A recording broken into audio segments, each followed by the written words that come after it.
You have a lot invested in caricaturizing and cartoonizing Palestinian resistance factions in our societies, irrationalizing them, turning them into moral monsters. People argue that Palestine is now like the new social justice trend that many, even in Western countries, are jumping on. In the case of Piers Morgan, it's not that he's trying to use me to better his sort of journalistic reputation. He's trying to get me arrested.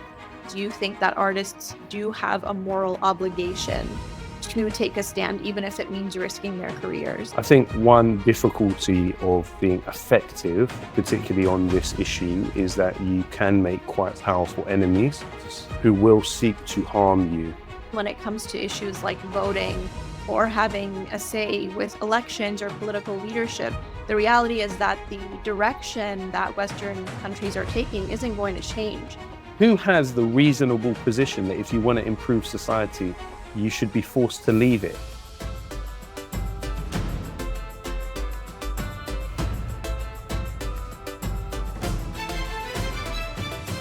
Assalamu alaikum and welcome to another episode on the TMJ podcast. Today we are speaking with Lowkey, a British rapper and activist from London whose career as an artist has largely focused on raising awareness about Palestinian liberation, as well as a range of other human rights issues. We're really honored to have you on the TMJ podcast. I really want to start off this interview talking about your career in the music industry. Now, obviously, you are a voice, quite literally, that has stood out from a lot of your peers in the music industry.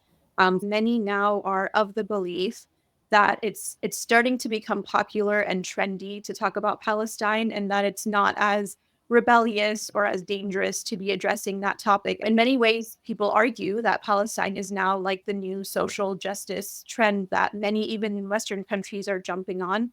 Now, your career in specific, I would say, has been very different because for over 10 years, you actually have been talking about various issues ranging from Palestine to Western imperialism to even more domestic issues like police brutality and the refugee crisis. So you have been very vocal for a very long time. But my question to you, the first one, is how much of the hit do you think, or would you say your career has taken for the political views that you've had? I suppose it depends how you define the concept of cost.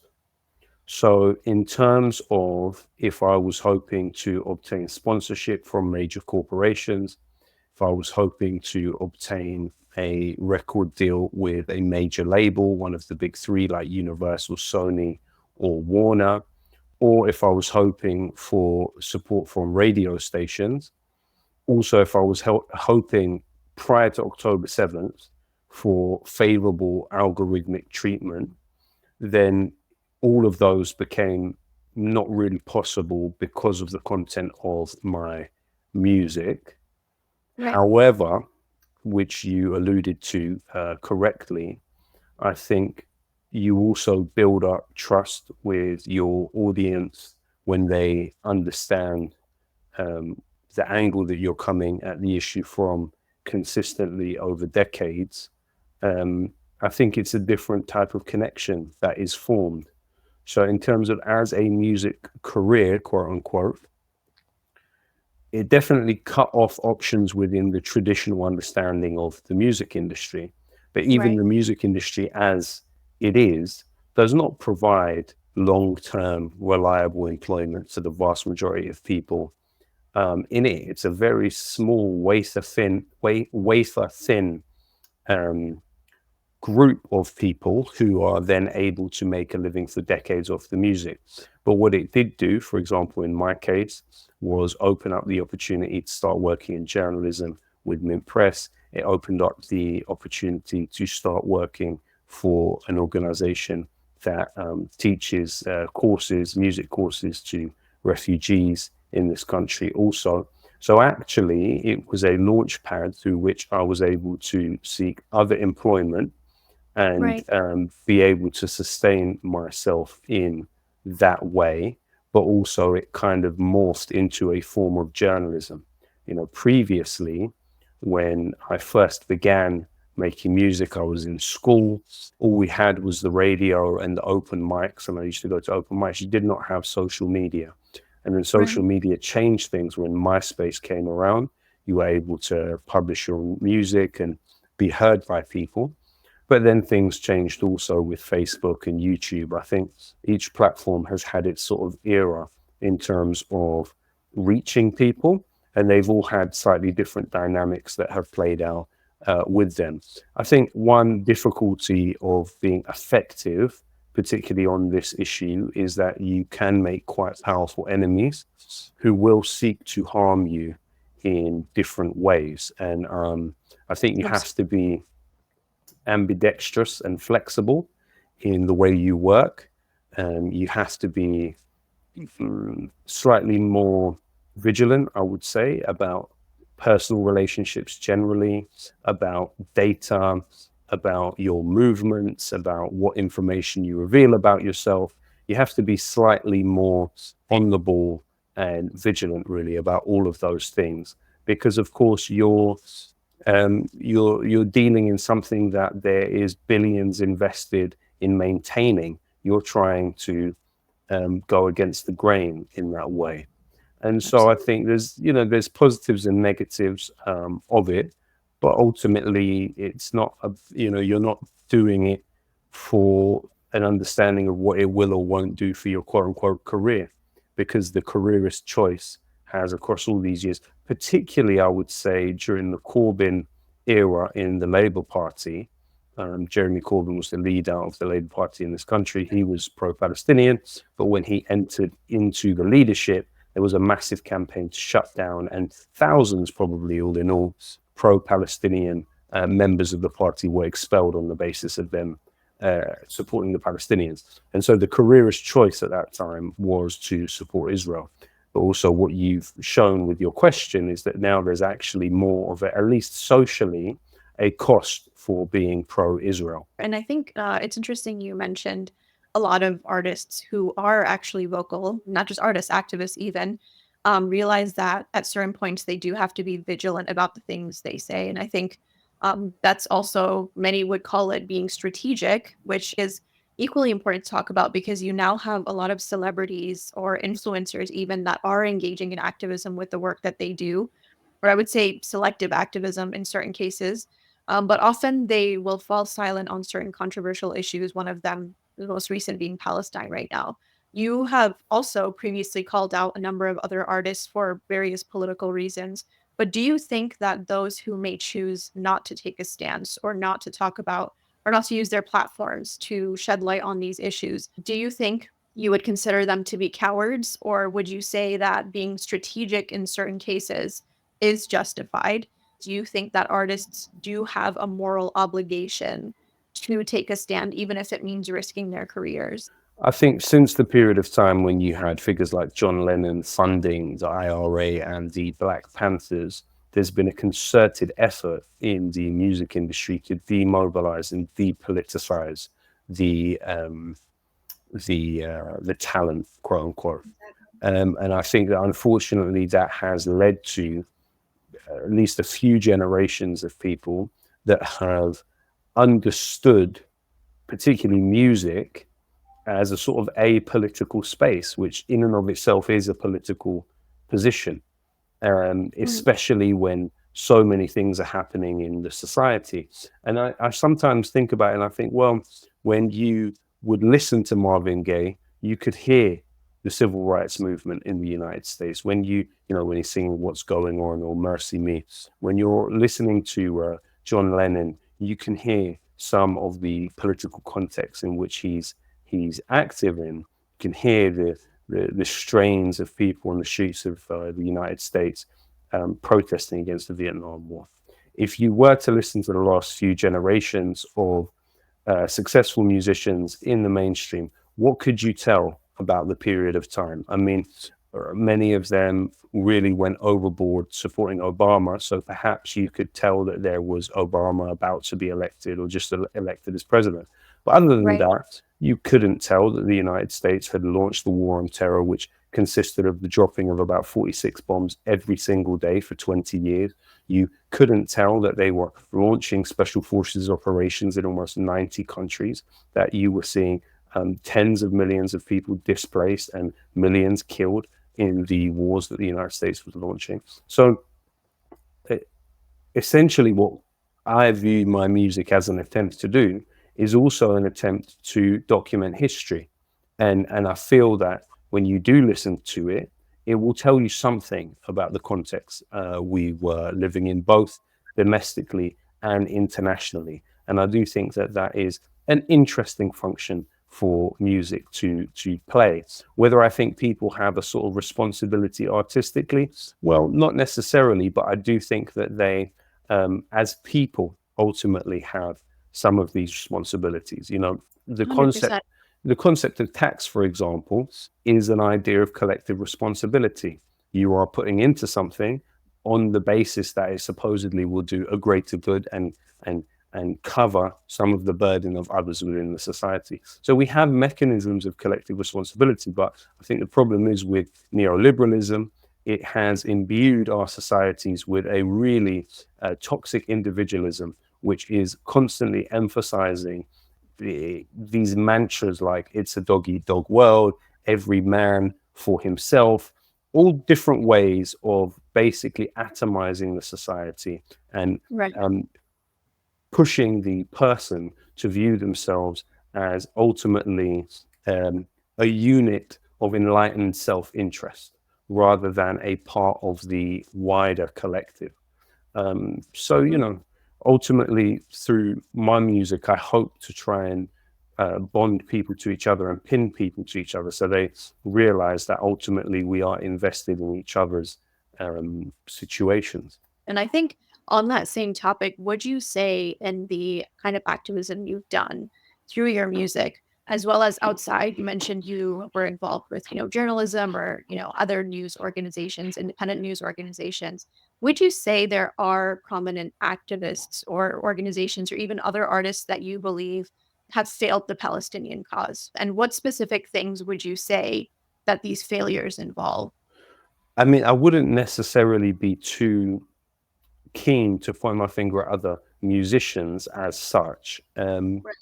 because I don't think necessarily that musicians will come at it from a particularly educated perspective. Obviously, you have someone like DJ Khaled who should be saying stuff, who millions of people want to say things, and he's just not. Whether that's related to the label that he's signed to, where you have an individual who has, as CEO, who has been pictured at fundraisers for the Friends of the IDF. Um, it's all possible. You know, these are calculated choices often, particularly on the Palestinian issue, that people make to remain silent. For Right. me, what I've found quite disheartening has been the silence of some of the most prominent post-colonial scholars in England. They are Right. literally nothing to say, some of them, on the issue of Palestine. It's greatly disappointing when you are seeing such a naked example of settler colonialism in Palestine. So for me, my disappointment lies there. And also the system at large. You know, we're talking about individuals here, but the individuals are produced by the system. There's a form of groupthink and sort of instinctive cowardice that is produced at this level of what has happened, you know. And I don't understand it. I don't Mhm. understand it. I don't understand it. And I also think ultimately it's short-sighted because I think in the end, even according to their own narrow self-interest, how can you pretend this hasn't been happening? No one in the world has not seen some of these videos. So you at least have some form of visceral reaction to what you're seeing. You have some sort of natural aversion to the suffering of these people. And for you not to respond to it, I think it says a lot about who you are as a person. And I think, kind of to segue to the next part of the conversation, we see the exact same parallels in the US as well. But one thing that we see a lot, especially from whether it's political scientists or those in academia who have a platform and who are able to be speaking about these things, is when you have certain labels or certain, I guess you would say, government sanctioned ways of thinking that essentially are expected to be the norm in society. And unfortunately, we see that a lot of our academics and our political scientists are falling victim to that as well. is, for example, you have these blanket terms like terrorists or terrorist organizations or extremists. And many, because of those labels and because that has become the overall paradigm within society, are oftentimes fearful to go against that and to kind of rock the boat, if you will.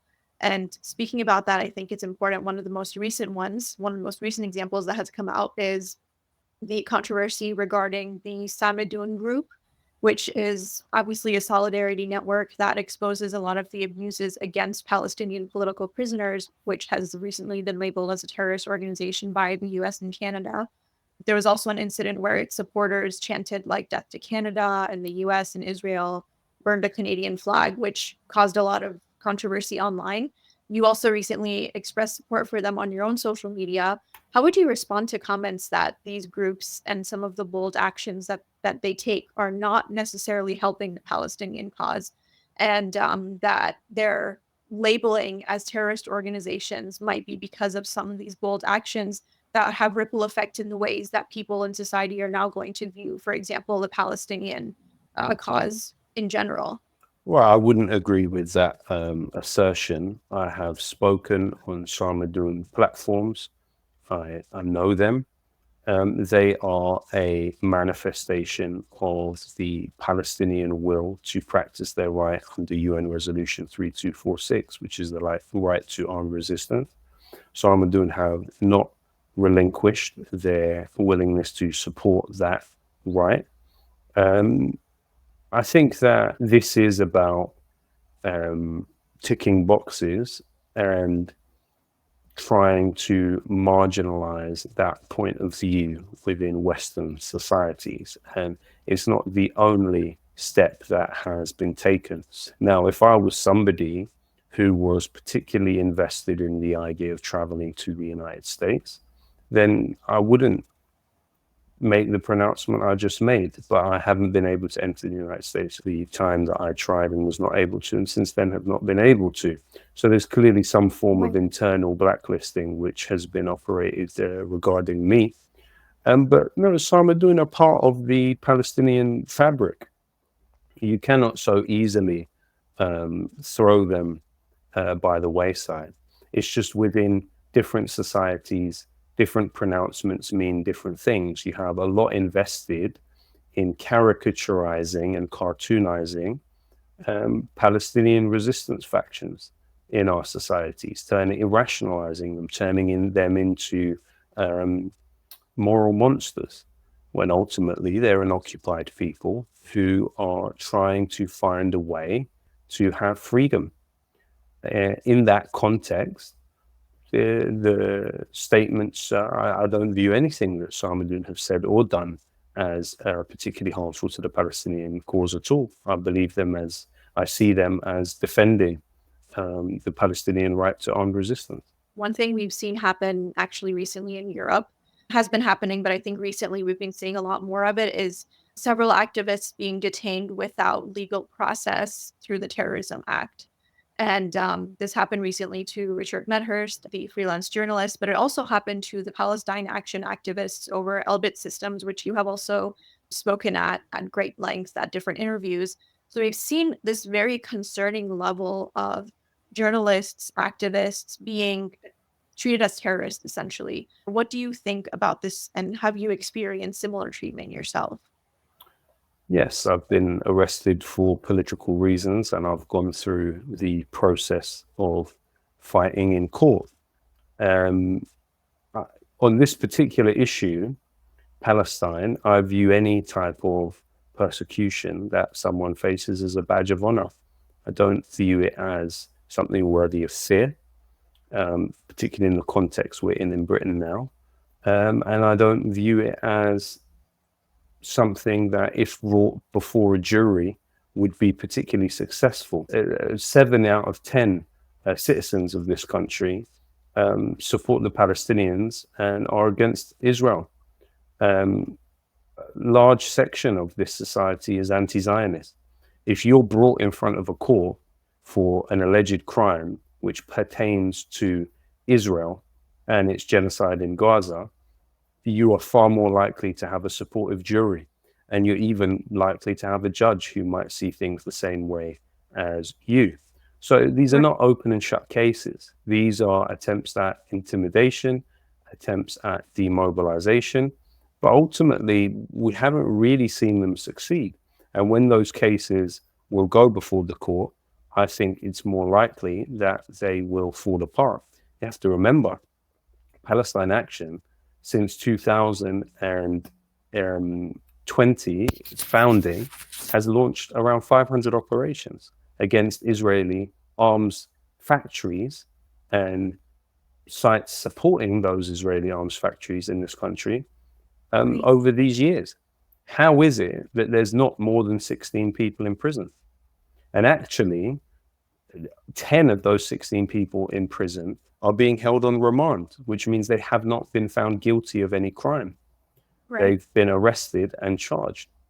And so ultimately, for that level of effectiveness that Palestine Action has had, successfully shut down 3 factories, well, 2 factories and 1 site, an office belonging to Israel's largest arms company in this country, is an success. You haven't success like that, not only in this country, but anywhere else in the Western world. So Right. clearly Palestine Action have done something right. But the question is really what kind of maneuvers and tricks the state, in conjunction with Israel, it seems, will try and use to derail this movement, which again is just an expression of, it's the tip of the spear of the popular feeling. It's Right. it's the water that breaks down the rock.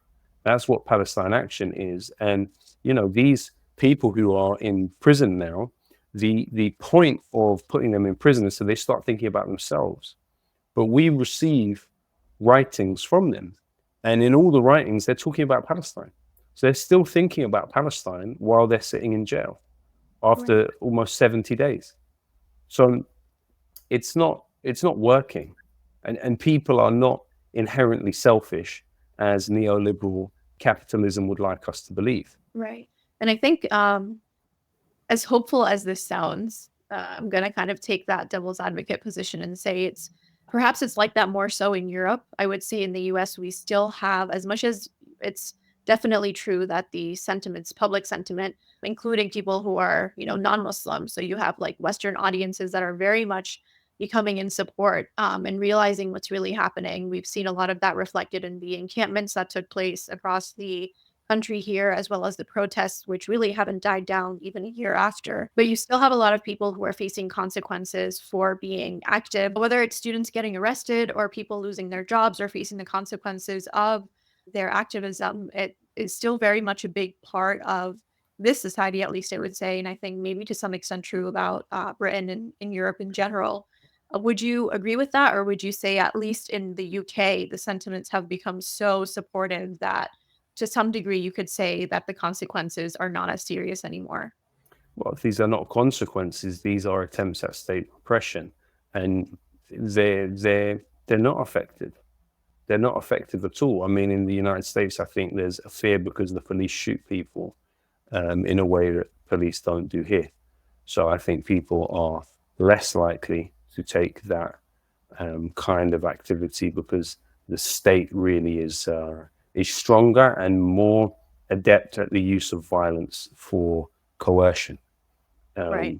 So the United States is a different beast that I don't really know enough about, and I'm sure it differs from state to state. But in terms of here, they're not slowing down what we've put into motion.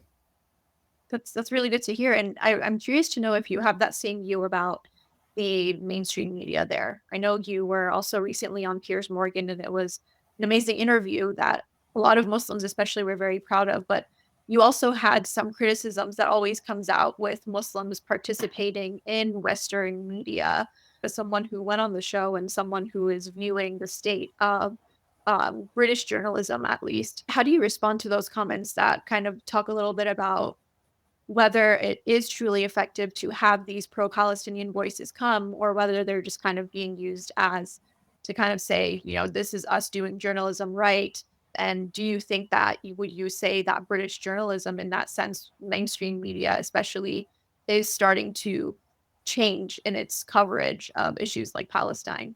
No, it has changed quite considerably. You've got people that did the Israel lobby's bidding for many years who are now aghast at what's happening in Gaza. In the case of Piers Morgan, it's not that he's trying to use me to better his sort of journalistic reputation. He's trying to get me arrested. That is the point of him repeatedly focusing on the same question, and the reason that he does that with people he describes as the extremists. So Right. you're walking into what is a trap that he's setting for you. But of course, you can't be open-handed with people who are not open-handed with you. So as long as you go in there well-researched and knowing what you want to say, I think being put on a platform in front of millions of people potentially is not a bad thing, especially when you are essentially blacklisted from other platforms of a similar size. That's interesting to say. So would you say then in general, aside from just Piers Morgan and your participation on his show, would you say then that the rest of British media in the past year or even in the years leading up to today has done a better job of covering these issues? Than they used to. Right. Well, I mean, I couldn't make a blanket statement. I think the BBC is worse. I think Channel 4 is better. I think LBC is better. I think ITV is better. Right. Yeah, the Murdoch media, which Morgan is a part of, is terrible, is disgusting, is frothing at the mouth for more genocide. The BBC wraps it up in sort of PR language and tries to obscure the truth. But the rest of them are actually taking stories from Palestinian journalists in Gaza. And it's such an undeniable truth when they see the scale of destruction that their coverage is starting to reflect that. One common response that actually pro-Palestinian supporters and activists receive when they do call out their governments and officials, whether it's on mainstream media or just themselves in on their social media and their pages, especially when it's about calling out their governments and their officials for their backing of Israel financially, militarily, even ideologically, is okay. So if you do have these grievances and if you're so vocal about them, then why do you even live in these Western countries? Why don't you move to those same places? And the debate is now not just coming from mainstream media and pro-Israelis, but a lot of it is coming within the Muslim community itself, where they're asking, how are you justifying this with your taxes, for example, funding this? Or for example, even in my previous interview with Adi, she asked me that as well. She's like, do you guys realize that a lot of what's happening to people in our region, in Lebanon, and Palestine, and West Asia, is coming from the funding that people like yourselves in these Western countries are indirectly and directly funding. So as an artist and an activist, hearing these kind of debates surrounding the issue, how would you respond to those comments? So when William Cuffy and the Chartists, and these were people who did not own land and did not own property, wanted the right to vote for parliamentary representation, they mobilized for 300 years, and their struggle entailed being arrested, jailed, it entailed then being massacred at Peterloo. But it also entailed William Cuffy being arrested and deported to the penal colony of Tasmania. Now, this idea of if you don't like it here, or if you want to change something about the society, you should leave, it doesn't come from members of the public. And I think the framing of the question is kind of strange.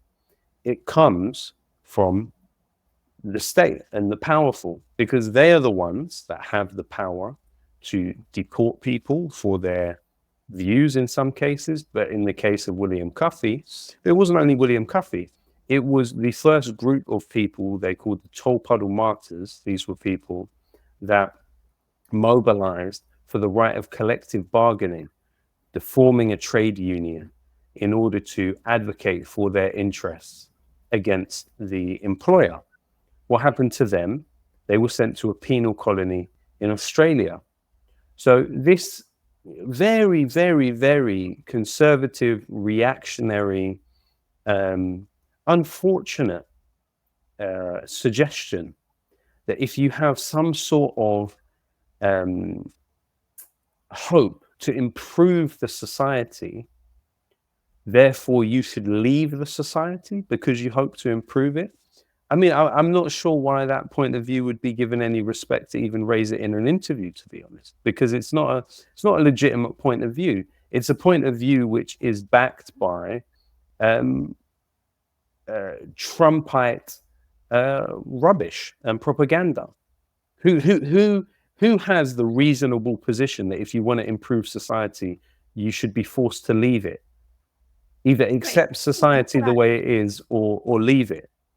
I mean, 100%. it's a strange question to ask, to be honest with you. And I think the reason it's so strange is because you have a lot of rhetoric that is coming out that's similar to this, where, for example, this is actually relevant to our next question, but a lot of people in this country as well have realized that if we do truly want to make that impact, it's almost as if even when it comes to issues like voting or having a say with elections or political leadership, the reality is that the direction that Western countries are taking isn't going to change. And you also mentioned this in interviews where, the fact that, the UK or the US do have these paradigms in place, the Zionist paradigm and, funding Israel, that in itself on a political level won't change. So you actually do see people, I would kind of argue, especially if they are coming from certain countries, let's say like Iran, even. I'm Iranian, so I can speak to Iranians, but Lebanon, Palestine, a lot of it comes from realizing that being in these, Western countries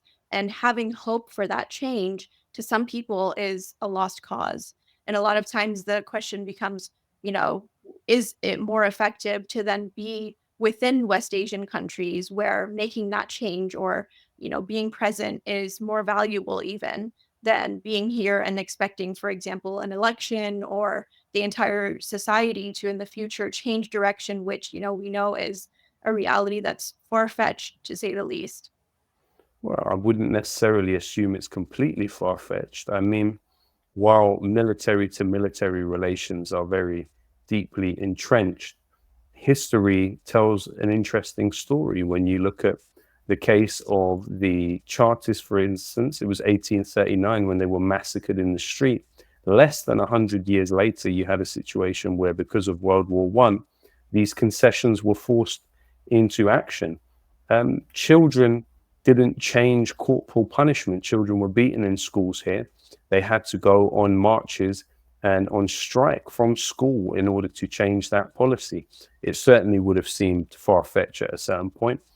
Apartheid South Africa, it would have seemed very far-fetched for things to reach a different kind of arrangement, but they did. Not to say that arrangement is perfect, but I think ultimately, if you are somebody who's grown up here and has a presence here, why should you be given such an ultimatum that no other group of people would? If anybody else wants to improve this society, that they're never given the ultimatum of, well, if you don't like it, leave. It's kind of just an odd ultimatum to be given. It's definitely a very odd ultimatum. And I would say, again, I personally don't agree with that being given as a solution. And in fact, if anything, I think being offered that, and the reason I asked that question is because it's very outrageous to have to hear that, especially as Muslims living. I haven't heard it. I've heard it from maybe one or two YouTube comments in the entirety of when I've been. I don't think it's that common. I think it's a small fringe.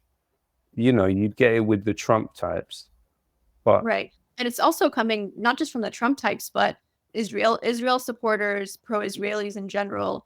A lot of, especially, it might be different in Europe, but we have had very similar sentiments, especially in protests and encampments across colleges in the US.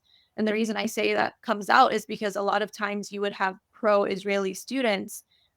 These would be some of the tactics that they would use speaking to pro-Palestinian students who were organizing these protests and who were engaging in these encampments and calling out their university leadership and government leadership, especially when it comes to military funding, especially when it comes to universities funding or supporting Israel. And that's kind of one of the reasons why encampments here were so big, is that students were demanding that divestment from Israel. So it might be that it's different in the UK, but these are sentiments that do exist within at least American society, aside from just comments on YouTube and social media.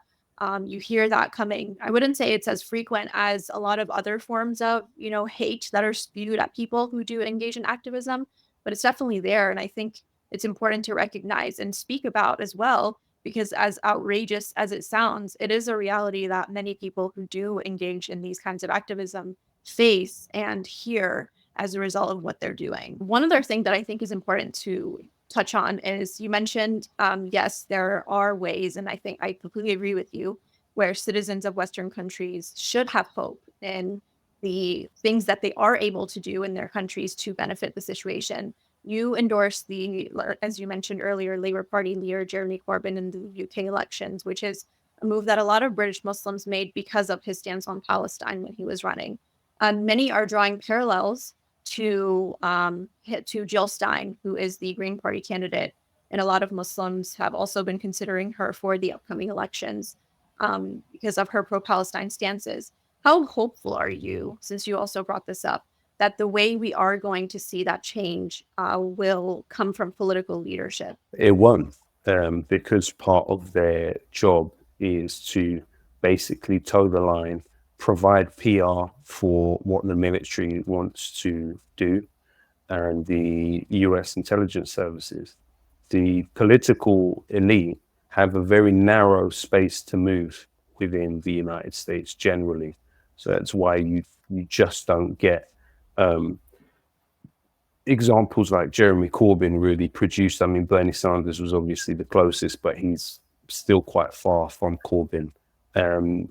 So yeah, it's definitely a case of the Sheldon Wallen inverted totalitarianism, in my view. It's a very small Overton window, as they call it. The horizon of political possibility is minimal. So then what would you say would be the alternatives that especially Muslims living in these Western countries should consider as more effective? In the United States? You can speak to the UK if that's something you're more familiar Well, with. we've proven in the British context that direct action achieves more than political campaigning. We've Right. proven it. What forms of direct action would you think that would include? Well, I mean, you can see it. If you look on Palestine Action's pages, you'll be able to see what we've done. Right. Palestine Action is definitely one of them, but would you say there's other ways for that activism to be taking place that's also very effective compared to changes in political leadership? To be honest, in recent history, Palestine Action has been the only one that's actually achieved victories in this country. I think real journalism, which interrogates power and studies power and looks at the way it arranges itself within a society, I think that's also can be effective, because without the information, people will not be able to act effectively. Kind of in closing, you have also traveled to Palestine several times to perform, for example, fundraising shows to help rebuild the Gaza Strip, or even just humanitarian aid missions. What were those experiences like for you? What I saw in Gaza, for example, was a big deal and is a big deal. And it was a period of time on the way to the genocide of where we are today, the sort of continuous Nakba. Yeah, there were beautiful people that I met there, and people in the West Bank also who I have lifelong friendship with. And I just hope that this repulsive genocidal juggernaut of the Israeli military can be held back in some way from destroying these people's lives. Thank you so much, Lowkey, for being with us today. I really appreciate you giving us your time. No problem. Thanks very much. Take care.